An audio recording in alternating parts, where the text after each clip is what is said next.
Hey y'all, welcome back to Right at the Wire. Well, today we're going to be looking at the Hill Prince Stakes, which is a turf race for 3-year-olds to be run at the Big A on Saturday. And it's one of the last races of the year that includes just 3-year-olds, and it's a good competitive field. So let's take a look at it. The Hill Prince Stakes is a grade two run at the Big A, and it's the fifth race on Saturday's card. And it's a mile and an eighth on the turf for 3-year-olds only. And if we look at this field, um, there's some real standouts in it to be sure, but I think there's a little bit of value as well. I think Laurel Valley will probably be the pace. There really isn't very much in here, and has a pretty versatile style, trained by Mike Maker.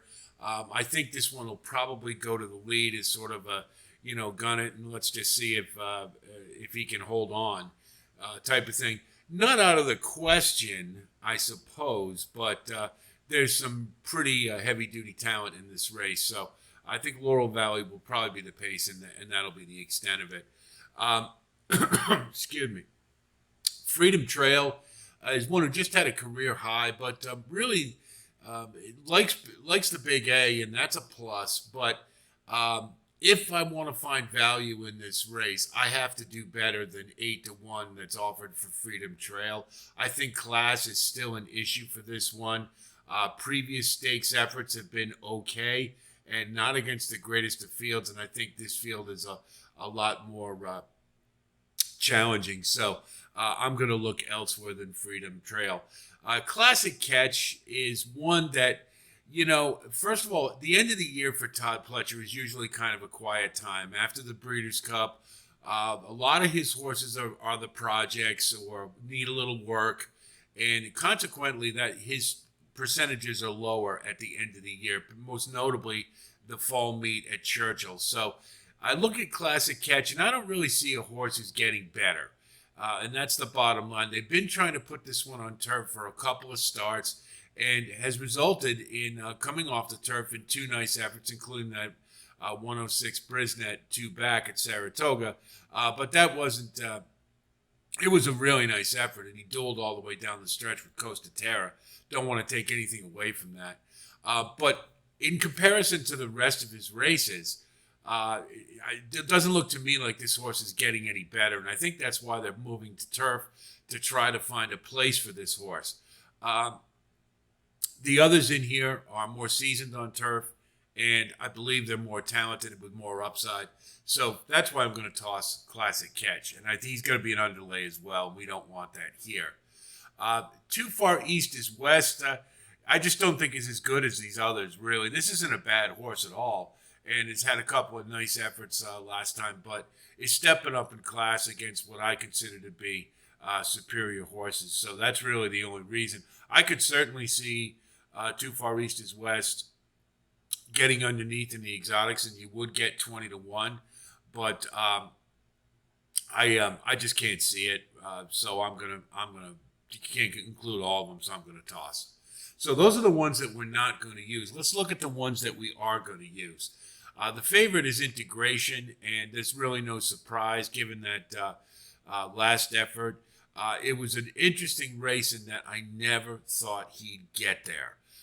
It just seemed like it took forever for him to get into gear, but once he did, he didn't show that big burst. He's just got a nice, smooth stride, and once he unfurls it, it doesn't look like he's moving, but he is. And, to go by Program Trading, who's a pretty darn good turf horse, and you don't see Chad Browns who get the lead like that get run down too often. So I consider that to be a major feather in the cap for Integration, particularly for Shug, whose barn is going pretty well now, and he's had a tough year by his standards. Been a few disappointments, so I think like Integration in this spot. I don't think there's any reason not to include it as a prime win candidate. Then you've got the Chad Brown roulette wheel. He's got three in here, as he always seems to. And one of the interesting things we've found, particularly at Saratoga, when he has three horses in the race, it's usually the one you least expect that ends up winning it.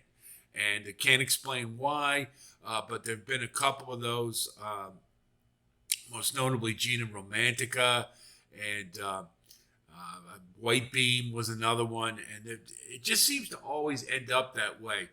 But we have to look at the horses individually, and so evaluating them talent wise. If we look at Equitize, it was pretty green in the debut, but if you consider he got carried 5 wide into the stretch, drew off with really smooth action, and looked awful good. Like there was much more in the tank to come. Has been off for a long time. Not a problem with Chad Brown. Not going to worry about that in the slightest. Really, the question will be how much has this one improved, grown, or progressed, if you will. 5-1 is pretty square, and I think this one will need to move forward, but I think it's highly likely. So Equitized is one that you have to use. I'm Very Busy is very much the same thing. This one has been improving steadily as Chad Browns do. And I think coming off the bench, this one is poised to run a big race. The last one was solid. And I think of again, you've got your Chad Brown roulette wheel. So, pick whichever one you want. This one's firing fresh. They're going to be closer to the pace. And as we noted, there isn't much pace in this race. So I think that might be an advantage, getting a jump on some of the other runners. And so this one, to me, looks ready to roll. And then we'll talk about Faraday, who, another Chad Brown. What I really liked about this horse is the really quick acceleration, just push button. And in the stretch at Kentucky Downs, just turned it on and just blew out to the lead. That's an awful long stretch at Kentucky Downs, but I think it was very much to Faraday's credit that he was able to hold on and thwart Hilliard's bid. I think it showed a lot of grit. This one has to step it up, but I think it is very possible that this one can. And, if you see Integration and Equitize get into some kind of a duel or whatnot, Faraday running from behind just might be the beneficiary of it. So at 10-1, you don't get Chad Browns at 10-1 that often. Probably won't be that high a price, but or low, depending on how you look at it. It'll be likely a lower price, as we know. But I think Faraday is very interesting in this spot. The problem is, again, not sure there's going to be a whole lot of pace, but I don't know that this one needs a whole lot to run a solid race. So, like Faraday in this spot, particularly with the odds. Then we'll talk about Quality Chic, and I mentioned trying to find some value in this race. When you get 3 Chad Browns, they eat up a lot of the tote board. So a lot of times you'll get an overlay with somebody else. And I think Quality Chic just might be one of those horses. The first thing I like is that he is going to be running up near the pace. And as we mentioned with I'm Very Busy, that will be a good place to be and could very well, may even inherit the lead depending. And so will be in good striking position. Has run mostly on dirt, but the last was a nice allowance win, and has run on grass once before, and it was okay. It was a decent enough effort. Has been improving steadily, including a career high speed figure in the last one. And if that signals that the light bulb has gone on, you get a nice price for one to fill out the exotics, if nothing else. So I think Quality Chic just offers a lot of nice value, and that's the drawing card in a race that's pretty chalky and pretty top heavy. I think Integration makes a lot of sense. I'm not sure even money is necessarily a good price when you have 3 other Chad Browns in this race. So, I think Integration showed me that that he is clearly in a good place right now, and with Shug McGahee at the reins, I think this one is likely to move forward again.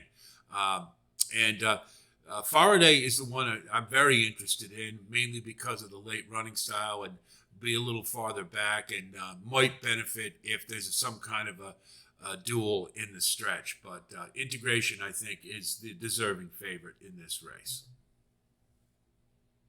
So here's the wagering strategy for the Hill Prince Stakes. You can see the horses that we're going to use on the left: Quality Chic, Integration, Equitize, I'm Very Busy, and Faraday.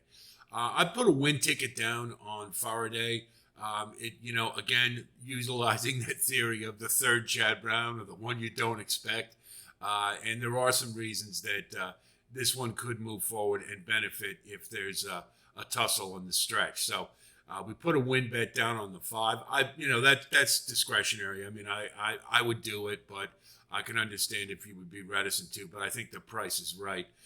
The primary bet, I think Integration is the logical win candidate and a deserving favorite. So let's do a straight exacta, 3 on top with 4, 5, and 8, and then in the event that we get what we want with Faraday, we'll key box and we'll put the 5 on top with 3, 4, and 8. So if you get that 3-5 exacta, you get a double fold. So if Integration wins, of course. But I think it's worth a gamble, worth a chance. It's going to cost you what, $6. So and if it comes in, it should be a nice payout, especially if Integration is off the chart there. And then for the trifecta, we'll go standard straight try, 3 on top with 4, 5, 7, and 8. We'll add in Quality Chic for the value. And then we'll key box a trifecta with 3 as the key for first and second and third, because there is the potential with 3 Chad Browns in there that they can sort of gang up on poor old Shug McGahee in Integration. So we want to account for that. So we go 3 on top with 4, 5, 7, and 8, 3 key box. So that way, if we get Integration on top, we get a double. And if there's anybody who takes it from him, likely he'll still stay in the money. So we'll get a decent try because there'll be odds in first or first and second optimally for that type of bet. So that's the Hill Prince Stakes. We're going to have to hope for some value in it. It looks a little top heavy, but I think there are some opportunities to make some money in the race, even with Integration, the favorite, taking it down. So I hope our analysis helps you with your own wagering strategy as always, and we wish you the best of luck. And if you do like content like this, of course, please like and subscribe. And we do thank those of you who have come on board. We'll continue with our posting, so be on the lookout for more content. And I'll talk to you soon. And until then, be well.